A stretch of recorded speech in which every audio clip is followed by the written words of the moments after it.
Kids in this Chinese kindergarten do laundry and cook, learning self-reliance. They have outdoor stoves proportionate to their height, and they make their own meals every day, from washing and chopping vegetables to cooking. They eat their own cooked meals with such gusto you'd think they're licking the plates clean.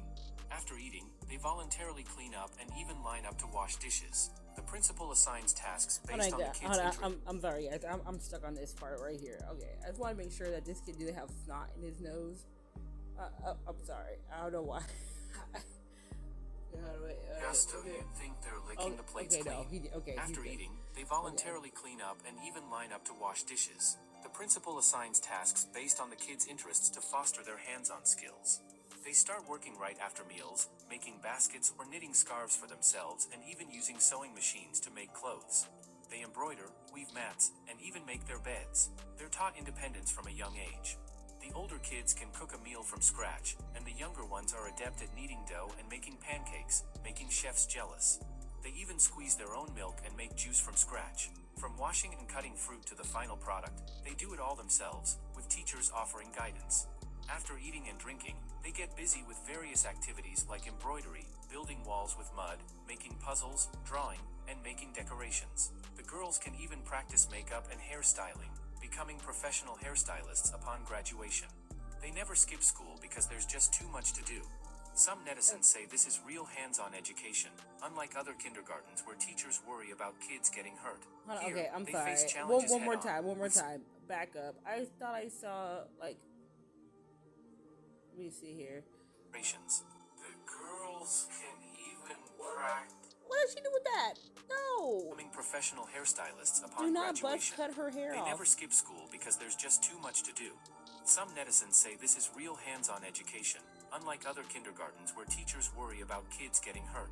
Here, they face challenges head-on, with special forces-style training, jumping rope while playing basketball, climbing ropes, and building. Kids in this Chinese kindergarten do.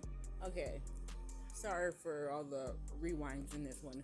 But first of all, this is how things should be. And of course, I'm not a leader of any sort.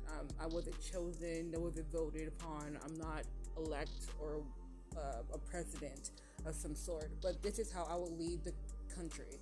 This is a prime example of teaching your citizens how to take care of their own.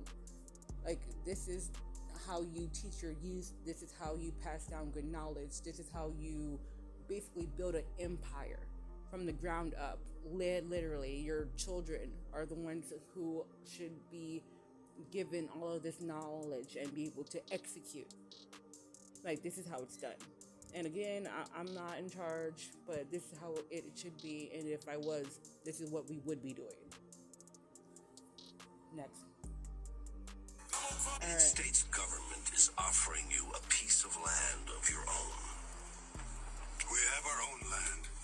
No, it's not yours. It's the U.S. government's. Did they buy it?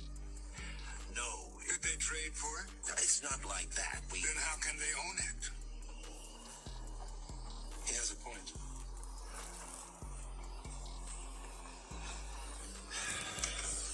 If you accept our offer, you won't have to hunt buffalo anymore or roam the prairie. You can depend on your country to take care of you. You are not my country. We will give you everything you need if you will just submit to living on a reservation. We need nothing from you. United States government. Ooh. Guys, this hits hard, and there's some people I'm pretty sure out there, first thing that they do is get defensive. I don't want to hear about this, yada yada. But look, it's deeper than just the natives and the Americans and whatnot.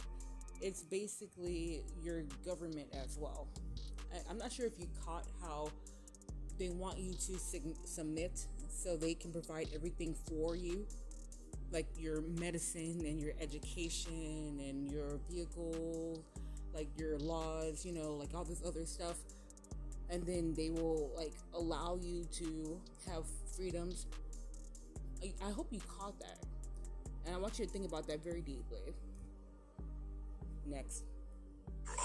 next step of the operation is a face and scalp transplant. What where is all the this? muscles, soft tissues, and skin are removed from the recipient's face. The donor's Look at the face, tongue. muscles, and soft tissues are then precisely It looks like a transplanted pee-pee. in their place.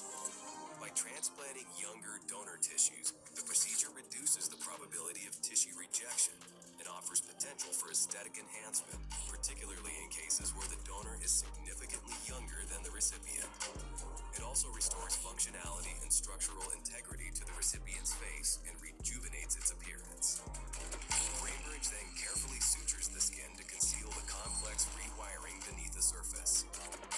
The skin is then treated with a special spray that contains growth factors, antifibrotics, and antibiotics.